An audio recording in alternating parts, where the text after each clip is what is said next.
Сәлем достар. Достар, кел. Ойбай.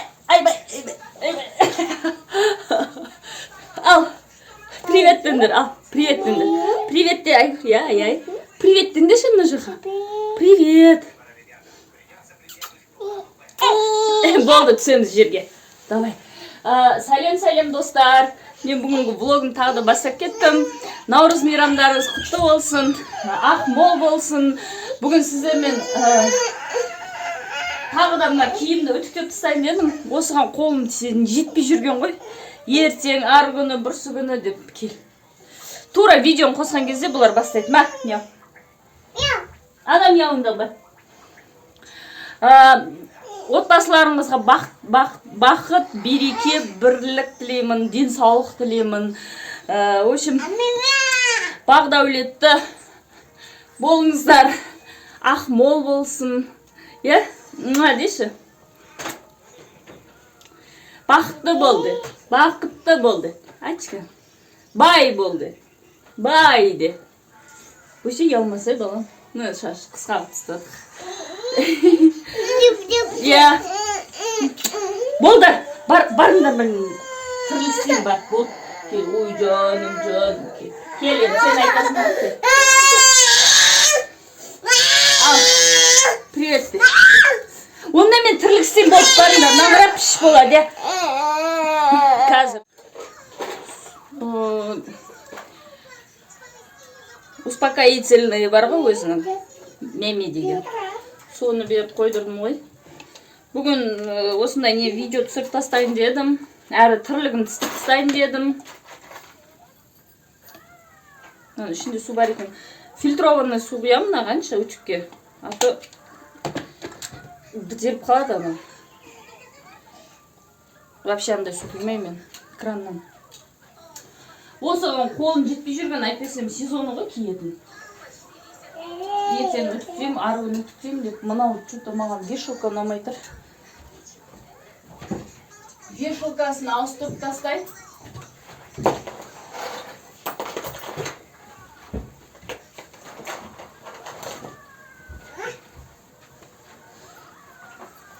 Мына жерге төбеге жүгіріп қойғам ғой. Не істеймін қандай? Кір жайғанда кеуіп қалған кірлерді кішкене дымқыл болып тұрғандарды жаям үйде тез келеді. Қыстың күні. Жазда балконға ғой бәрін. Жазда тез келеді о жалпы. Сол достар, бүгінгі әңгіме, бүгінгі тақырыбым егіз балдарға қарау қандай оңай ма? Оңай емес па? Жалпы 2 минуттай тұрса болды. Жетеді. Егіз балдарға қарау оңай ма, оңай емес па, сол туралы айтатын боламын. Бұрын осы нені бар ғой, киімдерді сыртқа марлы қойып, сөйтіп үтіктейтін едім, күйдіріп алмайды. Қазір жақсы болады. Не үшін қиналғанын дейді, білмеймін осындай. Міне көрмесер ме? Разница. Не үшін осындай үтік бұрыннан амағанды өзім түсінбеймін баған. Ердің құн емес. Қымбат емес, әртүрлілер бар, қымбаты да бар, арзаны да бар. 10 мың ба? Сондай қалдым ғой мен, по-моему. Ұмытта қалдым. Сол 10 мың ар жақ бер жағы ғой, плюс-минус. Это жанның рахаты. Көрмесер ма мұны? Мұны. Разница. Сол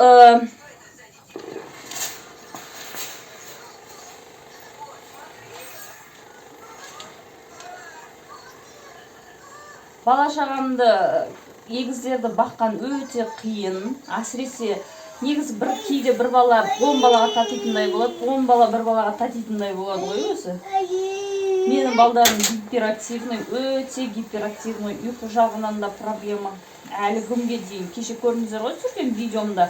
Ұйықтамайды бұлар. Мүлдем құс ұйқы кішкене 5-10 минут ұйықтап алса, сонымен болды, түнімен жүреміз. Сосын ұйықтатпауға тырысамыз, ұйықтатпасам да жылап, бәле шығарып, қырылып кетеміз. Сосын кейде демалақшы кішкене шай, тамағымызды нормально ішейікші деп кешкісін ұйықтатамыз. Сол ұйықтатқаннан кейін түнімен қиналамыз өзімізше. Екеуі ұйықтатып бізді. Әлі күнге дейін жастары 2-ден асты ғой. Кішкентай кезде вообще екеуміз 1 сағаттан 2 сағаттан ұйықтайтынбыз. Күйеуім екеуміз кезекпен. Ауылда айттым ғой мен ана бір ролигімде. Бұлар туылғаннан кейін роддомнан шықтық та, роддомда 4 күн болдық. Роддомнан шыққан кейін бірден ауылға кетіп қалдық біз. Ауылда сол жақта өзімнің әке-шешем үйінде болдым. Әке-шешем көмектесті, ол жақта сіңлім бар болып, в общем, бәрі көмектесті ғой маған. Біреу тербетеді, әйтеуір кішкене болса да. Бірақ түнімен қызым жылайтын өзім қарадым. Мамам да көмектесетін, бірақ ішіме көнбейтін бұл. Менен басқа иістен сезе ма бір нәрсе ғой, мен алсам ғана көнетін да. Біз ойладық қана, ішіма деп сөйтсек, бұда бас ауырады екен да ше. Гипоксия, ауа жетпей, кислород жетпей, іште жатқан кезде сондай болады екен ғой ше. Егіздерде әсіресе. Қазір жалпы бар балаларда сондай ғой. Сонымен күйеуім 2 айдай бар. Осы как раз біз февральда кеттік. Февральдың 1-іне туылды ғой олар. Февральдың 5-іне ма ауылда болдық. Ауылда болды. 5-і или 6-сы. 5-6-сы кажется. Үйде бір күн жаттық ғой осы үйде. Сөйтіп ертең ана пикникке шықсақ па деген ойымыз бар. Ертең емес енді. Кішкене адам басылған кейін өзім адам көп жүрген жерді ұнатпаймын ше наурызға. Айттым да күйеуіме кішкене адам басылып наурыздан кейін пикникке, бір парк демалды жерге шығып қайтайық дедік. Сондайға жақсы да ма? Соған күтіп отырғанмын ғой. Кроссовкамен немен киемін. Жалпы спортивный киінетін болдым ғой, баяғыда каблуктар, биік өкше, сондай киінетін ек. Қазір тек кроссовки ғой менде. Анында аяқ киім бар, киім келмейді да. Жеңіл кроссовки кидің де кете бересің. В общем, сондай. Сонымен қай жерге келдім, сөзім бөлі жерге келдім ғой. Бұлар февральда туылды. Февраль, март, наурыз, ақпан ба? Ақпанның аяқ жағында, майдың баш жағында уже қайттық қой біз. Бауыржан келді, артымыздан бізді алып кетті. Поездбен қайттық, поезден купеден орын алдық. Астыңғы орындардан. Сол кезде самолет дегенді ойламаппын ғой. Негізі самолетпен барсаң дұрыс екенше. Алдын ала алатын болсаң, бір ай бұрын алып қоятын болсаң, самолетін сол поездың бағасымен бірдей болады екен. Купеденше. Зато 1 сағатта жетесің да, отырасың, түсесің, короче. Сонымен үйге келдік.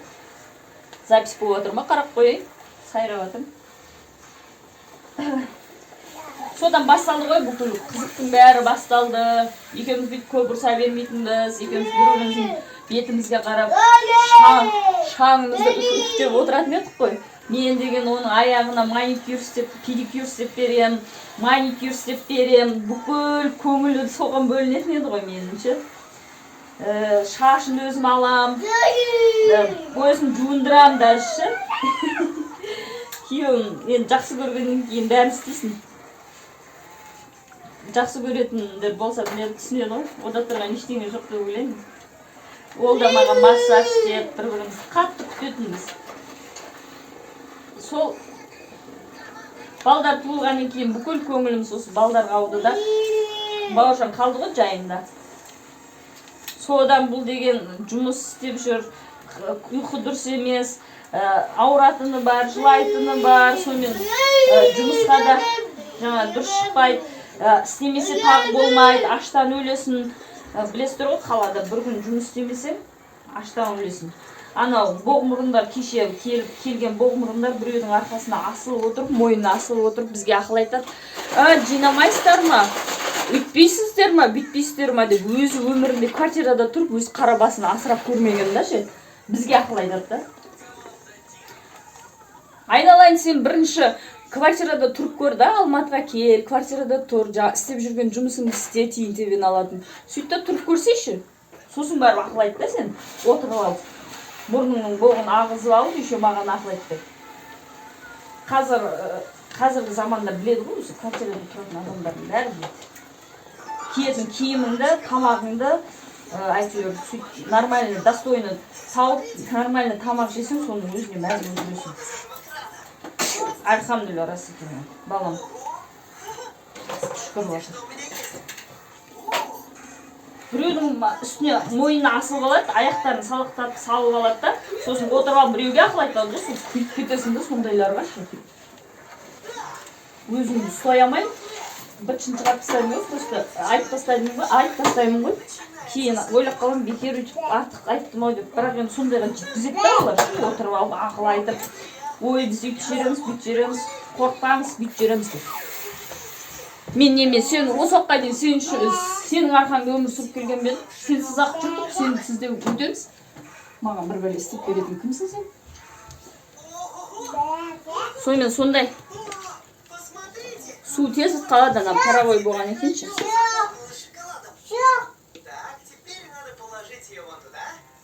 Сонымен, короче, Бауыржан күнде жұмыста, мен үйде балдармен ұйықтамайсың.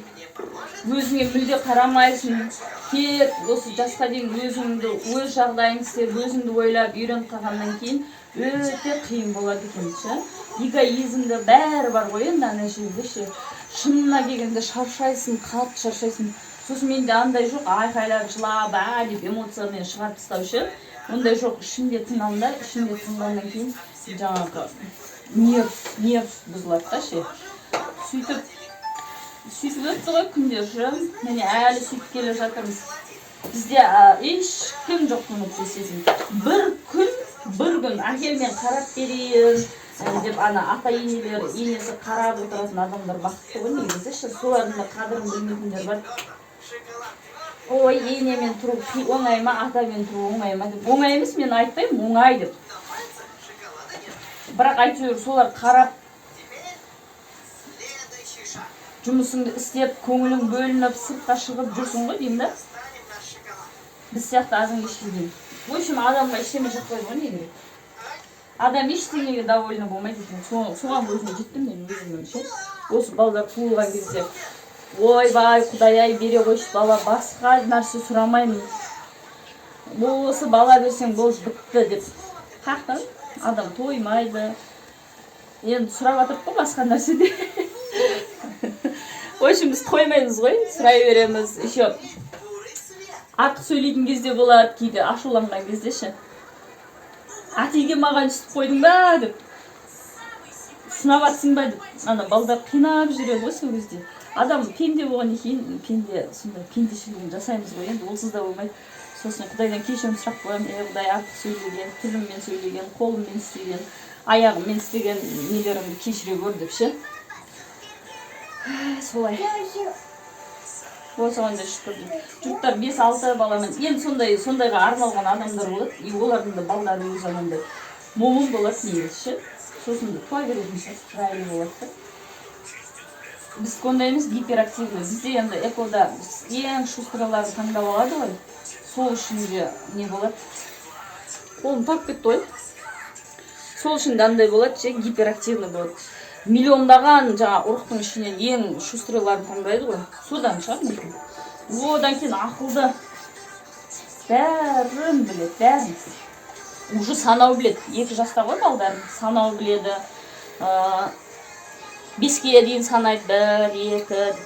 Әліппені біледі. Әліппе онда алма, әтеш деп ше. Айта алмаса да айтып жүрген. Қазір уже айта бастады. Балдарым ақылды деп айтады. Оқымысты болсын, жақсы оқыса да, жақсы болады. Біздің үйде қыздардың бәрі өз күшімен грантқа түскен, жақсы оққан, сондай ғой. Сол қан берілсе де бұларға. Солай. Мынандай үтіктегі неге кіріп кетсең болды, шығамайсың. Көріп тұрма. Сөйтіп, ой, не бір қиын күндер өтті ғой, не бір қиын күндер екеуміз деген бұрын өйтіп ұрыс көрмеген, ұрысып, таласып, айтпаған сөзді айтып, әлі де есімізді жинаймын, айттым ғой дегенде. от души жатып боқтасып аламыз деп ше зынданған деп осыдан кезде сондай болады. Енді төбелесіп мына жерде қырғын болмаймыз, құдай сақтасын. Балдарым сондай шошып ондай емес. Біз екеуміз ұрсатсақ бұлар да бүйтіп алып ұрсып бақтайды деп ше.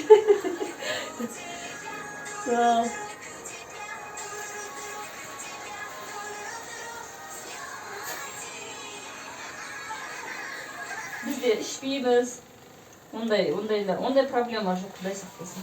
Күйеуім ішіп келеді ау.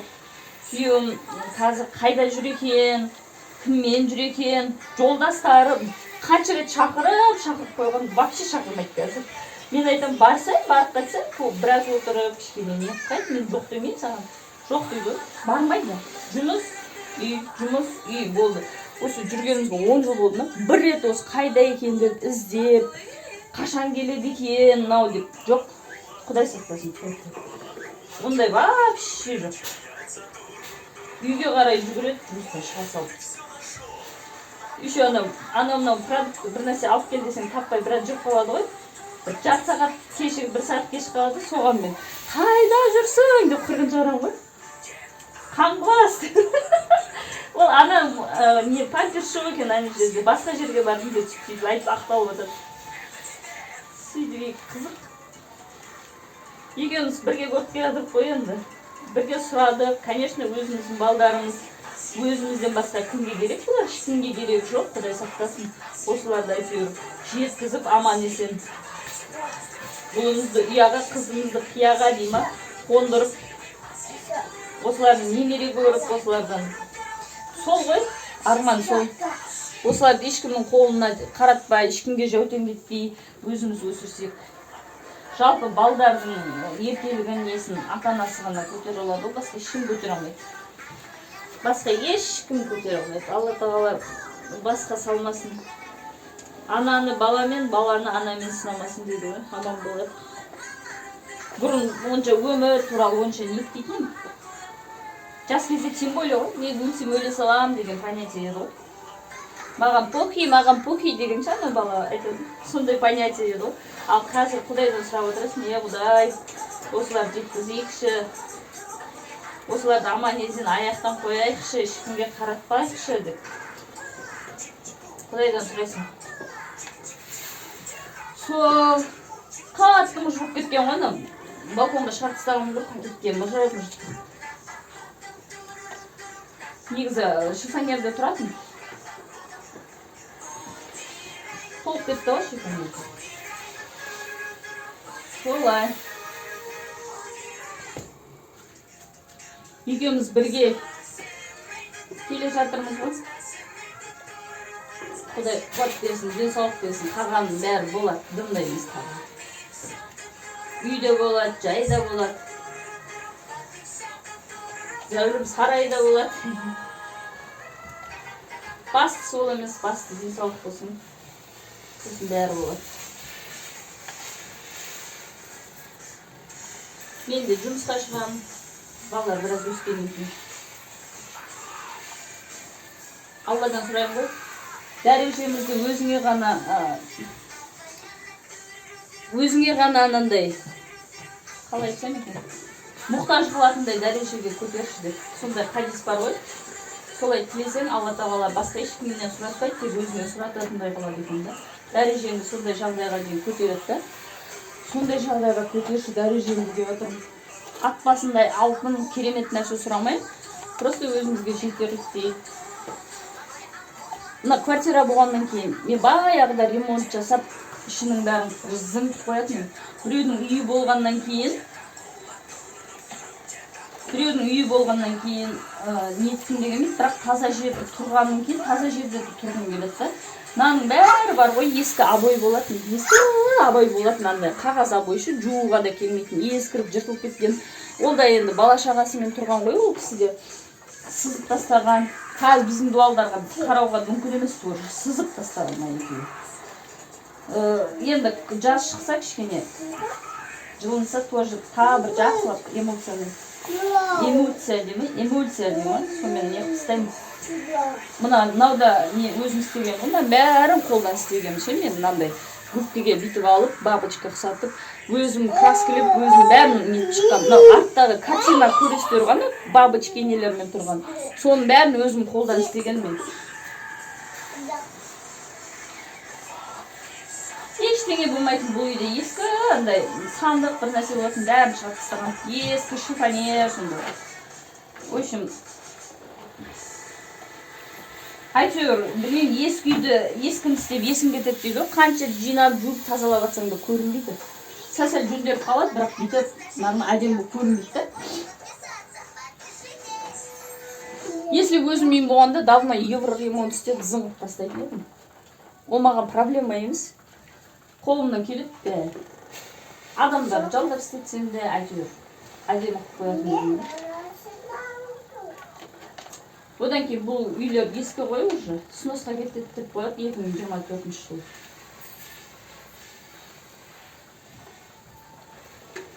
Сносқа кетсе кететін ше.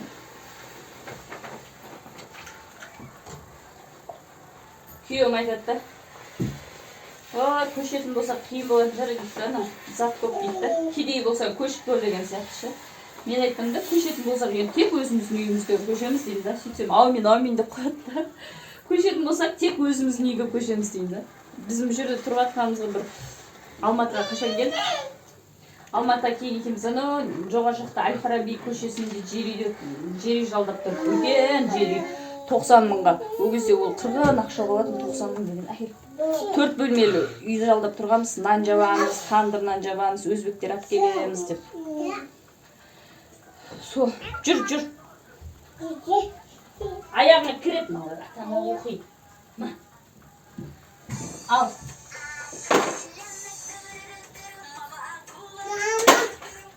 Анала тыңдашы балам.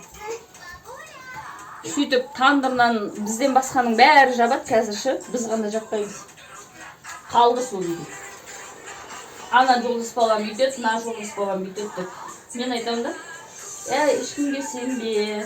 Өзің ғана, өзіңе ғана сен. Ол жолдас балдардың бәрін үйі бар, жайы бар, жағдайлары істелінген, жүр ар жақта қыдырып, Дубайда, басқада ақшам жоқ деп жатыр дейді. Ақша жоқ адам үйтіп жүрмейді ғой. Олардың үйі бар, жайы бар, бір емес 2-3 үйі бар. Жоқ дегенде бір үйі бар өзінің жеке. Олардың ештемесі кетпейді. Өзіңе ғана сен, өзің ғана деймін да ше. Ешкімге сенбе, ана пәленше, түгенше деген әңгімені қой. Әркім өз семьясын ойлайды. Оларға бәрі көрсе аштан қаласың ба, аштан өлесің ба. Ей, қызым.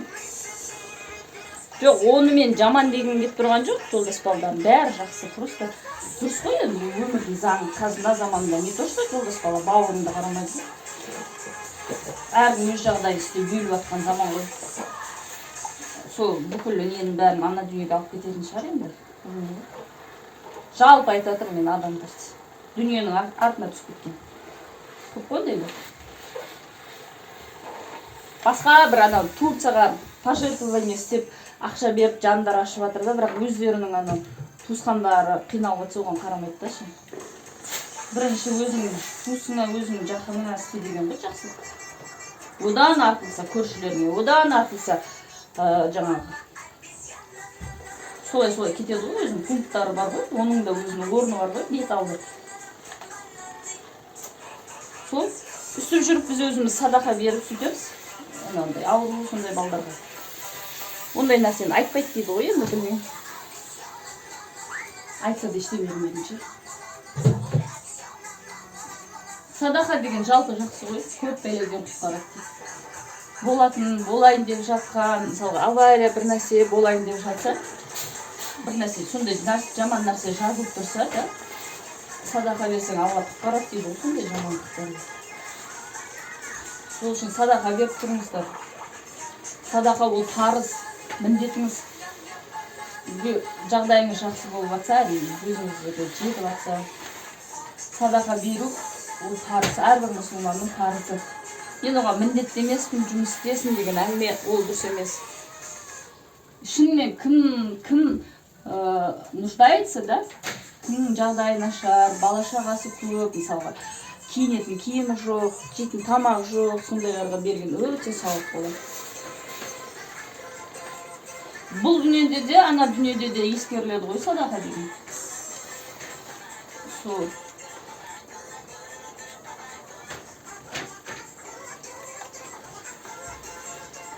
Жұмыс істемейді, неге жұмыс істемейсіңдер деген хейтерларға айтатын. Күйеуім еш уақытта демалмайды. Праздниктерде демалмайды. Жұмыс істеп жатыр бәрі. Қолынан келгенін істеп жатыр. Арасында жақсылық та істеп жатыр. Жұптарға көмектеседі. Біреу жазып жіберіпті, айтпақшы, айтып кетейінші. Осындайларға, осындай көк бетпақтарға, осындай жақсы күйеулер жолығады деп ше. Просто бір ролигімнің астында жазғанда ше. Сосын мен айттым да, не істедің сен байың, өлтірдің ба, не істедің деймін да ше. Өлтірдің ба, байғысы қашып кетті ма, не болды деймін да ше. Конечно, әркімге өзіне лайықты бай жолықтырады, Аллада не емес қой. Қандай бай заслуживать етесің, сондай жолықтырады меніңше. Ниетіне қарай, пейіліне қарай, істеген тірлігіне қарай. Ешкімнің алашын ақтаған емеспін.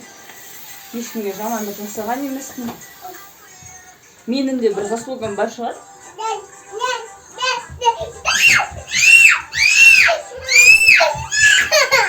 Не болды? Неге таласатсыңдар? Қан, беш көрейін. Әке, көрейін.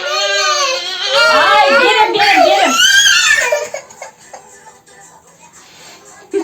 Қазір. Сол, әркімге өзіне лайықты. Бұл дүниеде ештеңе бекерден бекерге болмайды деп ойлаймын мен.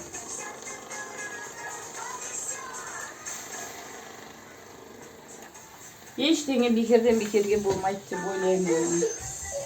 Мен керемет адаммын, менің байым неге осындай деген ондай болмайды.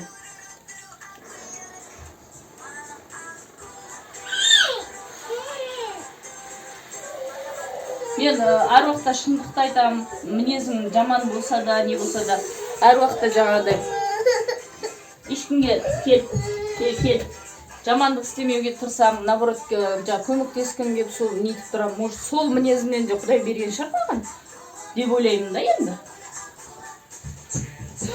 Бала қойса болды ғой. Болады мынау енді, әдемі болды, иә?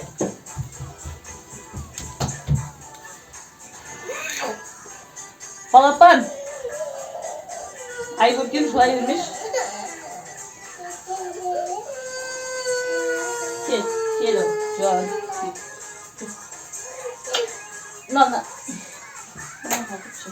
Арық кезімді алғанға оверсайзда үлкен, сол үшін де нормально келеді да қазір.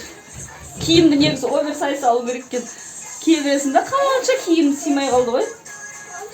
Көп киімім симай қалған. Ішіңе шығып кетеді. Жоқ. Бір рет киген, екі рет киген, даже аяқ киімдерім, вообще кимеген аяқ киімдерім. Үйде декретте отырған кейін көп жерге шықпайсың ғой. Вообще кимеген аяқ киімдерім. Иә. Ай. Симай қалған ғой маған. Ай, жаным. Мынау да сияды. Мынау да сол арық кезінде киген ғой. Бұл да оверсайз. Весенний, очень жеңіл да. Бомбер дей ма не дейді? Қандай әдемі өтіп дейді? Маған не болды? Сол.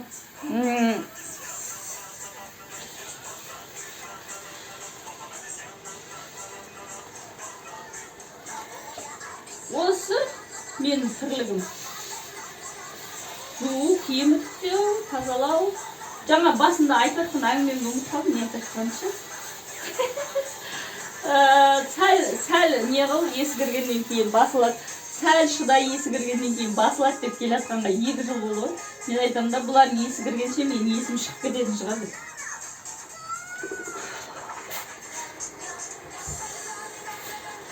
Түнгі сағат 5-6 мен жинап бұларды ұйықтатып жатам дегенше 6-6:30 болды ғой. 6:30-да ұйықтадым. Ұйқым қанбай тұрады. Балам ерте тұрып алады, қанша кеш ұйықтаса да тұрып алады. Ұйқым қанбай тұрады да, сосын бар дәрі ішемін ғой. Дәрімен пичкать етіп жүріп өсім. Басым ауырып. басым тұспалайын деп жүрді. Сөйтіп өзің қанын қарай күйіп шаршап жүрген кезде ақыл айтады ғой жаңағыларшы. Қанша айттым, ақылыңды жинап қой. Сен маған ақылың керек жоқ. Көмектесесің ба? Бұлай көмектес. Материально, морально поддержка берді да. Көмектеспейсің ба? Ақылыңды қой. Өз ақылым өзіме жетеді. Кімнен сені сұрап, ақыл сұрап бердім, жүріп бердім осы апқа дейін. Жасым 40-қа келді, енді сені сұрамайынша. Десеңді түсінбейді ғой, ё-майо. Білмеймін, біздің қазақтың бәрі ақыл айтқыш. Өзіне қарасаң, болып отқа сіздігі сорпа болып атады да. Бірақ ақыл айтқанда бірінші орын алады. Бүйтпейсің ба, сөйтпейсің ба деп ше.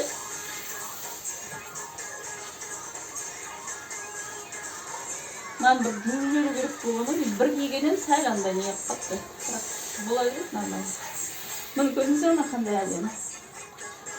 Тегісті. Ақыл айтпашы деп ұсқала берем ғой мен ше. Бәрі айтады ғой. Мақұл деп алады да.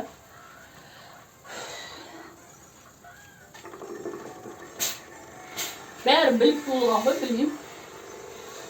Мен ақ іштеме білмеймін. Қалғандарын бәрін біледі. Мен бір қоқас болған мен.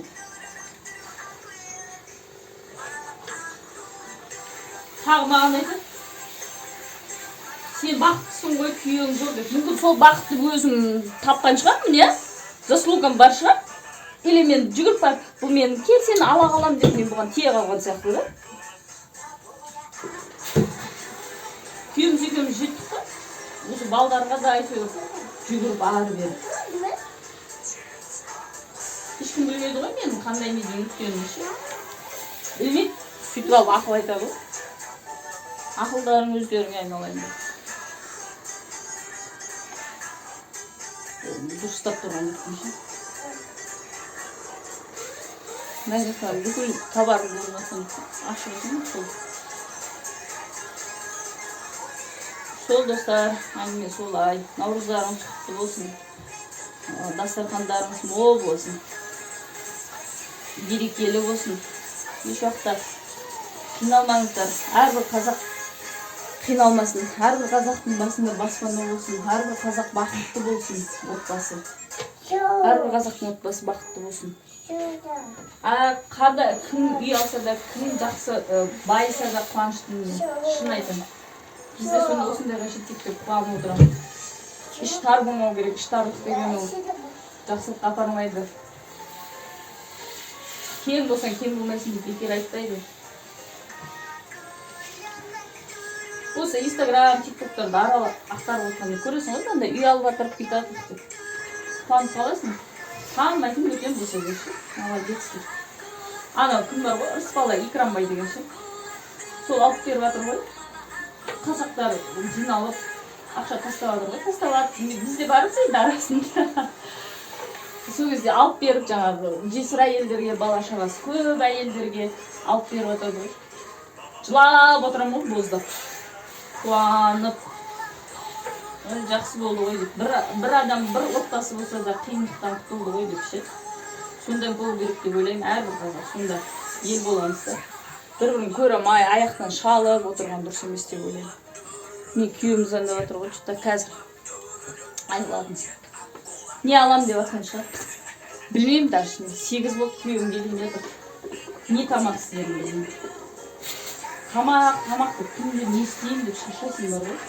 Тамақ істедім шаршайсың. Ол да батыс әйелдің мойны. Балдар жейтін, бұрын екеуміз болған кезде любой нәрсе істеп жіберетінбіз. Суап келейін бұққа.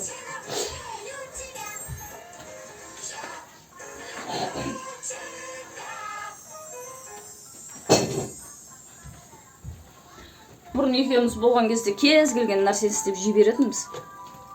Сатып алып, бүйтіп, проблема емес еді. Балдар болған екен, балдар не жейді, анан жемейді, мынау ұрмайды деп. Сонымен балдар жейтін тамақ істеуге тура келеді ше. Екеуміз бір аңсап бір нәрсе жегіміз келсе, балдарға бөлек істеп, өзіміз бөлек деген сияқты. Сол, достар менде сондай.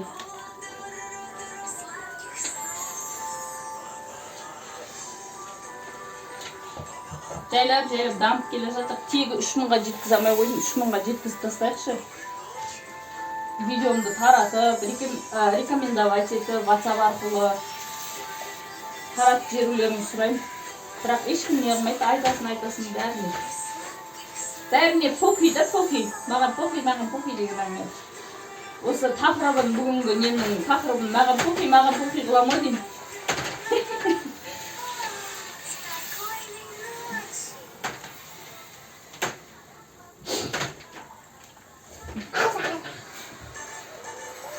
Балам, неге тисесің? Ана бала бар ғой, тисeye береді, қызға.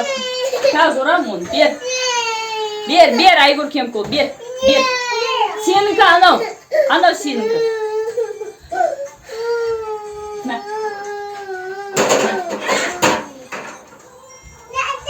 Бір-бірінің затын.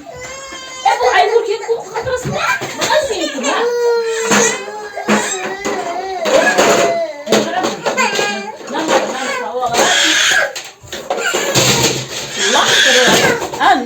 Көрінді ма, мінез қайда жатыр? Кімге тартып бұндай оған? Қазір бұш деймін ғына мен. Уфана білесің ба? Бұш деймін қазір. Ол Айгөркемкі басымды қатыр ма? Кет ал. Папан келді, қаш, жүгірш. Қойсай, балам, қойсай. Қойсай, қазір таяқ жейсің ғой менен бекерге, бергі.